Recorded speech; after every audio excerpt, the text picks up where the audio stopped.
Hello అండి, అందరికీ నమస్తే. అందరూ ఎలా ఉన్నారు? ఇప్పుడు మీరు చూస్తున్నటువంటి ఈ దేవాలయం మా ఊరు చుట్టుపక్కల పరిసర ప్రాంతాల్లో ఉన్నటువంటి వేణుగోపాల స్వామి వారి దేవాలయంలో కొలువై ఉన్నటువంటి నాగేంద్ర స్వామి వారి పుట్టండి. ఇది ఎంతో పురాతనమైనటువంటి వేణుగోపాల స్వామి వారి దేవాలయం చూస్తున్నారు కదా. 6 అడుగుల పైనే ఉన్నటువంటి శేషనాగు అవతారము, దాని క్రింద ఉన్నటువంటి వేణుగోపాల స్వామి. ఈ దేవాలయం వచ్చేసి చాలా సంవత్సరాల క్రితం నాటి దేవాలయము. ఎంతో ప్రసిద్ధమైనటువంటి వేణుగోపాల స్వామి వారి దేవాలయం అండి.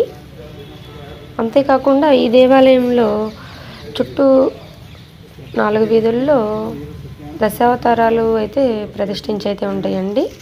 అంతేకాకుండా ఈ దేవాలయంలో ఇక్కడ నాగేంద్ర స్వామి వారు ఉండడం కూడా విశేషం అండి. ఎన్నో సంవత్సరాల నుండి పూర్వం నుండి ఇక్కడ స్వామివారికి పుట్టలో పాలు పోయడం అనేది ఆనవాయితీగా అయితే వస్తూ ఉంటుంది. చూస్తున్నారు కదా, 5 పడగలు ఉన్నటువంటి నాగేంద్ర స్వామి అండి. ఇలా 2-3 చుట్టలు వేసుకుని అయితే ఉంటారు ఇక్కడ స్వామివారు.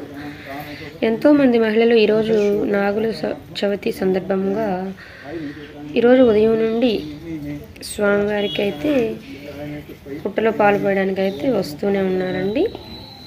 ఉదయం నుండి వస్తూనే ఉన్నారు. ఈరోజు చూస్తున్నారు కదా, దేవాలయం కూడా ఎంతో ప్రసిద్ధమైనది, విశాలమైన ప్రాంగణంలో అయితే ఉంటుందండి. ఇక్కడ ఈ దేవాలయంలో స్వామివారి దర్శనానికి వస్తే మనకి మనసుకి ఎంతో ఆహ్లాదకరంగా అయితే ఉంటుందండి. ఈ దేవాలయంలో ఉన్నటువంటి వేణుగోపాల స్వామి వారు కూడా ఇటువంటి విగ్రహం అయితే నేను ఇంతకుముందు ఎప్పుడు చూసి ఎరగలేదు. అంతా స్వామివారు అంతా ఆకర్షణీయంగా అయితే ఉంటారు. మనసుకు కూడా మనకి ఎంతో ప్రశాంతంగా ఆహ్లాదకరంగా అయితే ఉంటుంది. నేను మొదటిసారి ఈ దేవాలయంలో స్వామివారి దర్శనం అయితే చేసుకున్నానండి.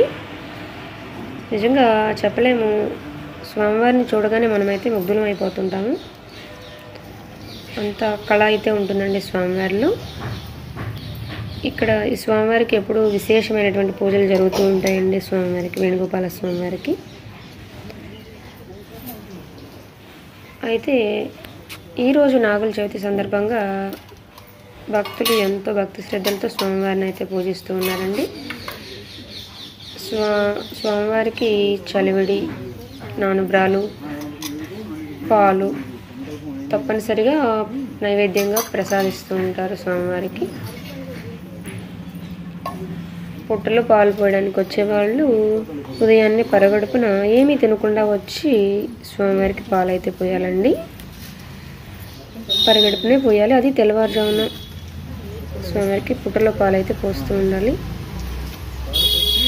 స్వామివారికి పాలు పోయాలి అంటే ఎంతో నియమనిష్టంతో అయితే పూజ కూడా చేయాలండి.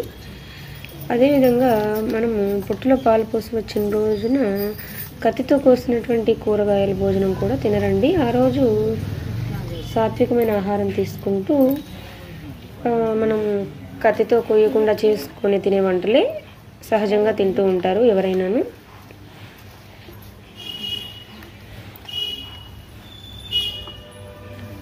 ఇక్కడ ఉన్నటువంటి స్వామివారు సుబ్రహ్మణ్యేశ్వర స్వామివారండి.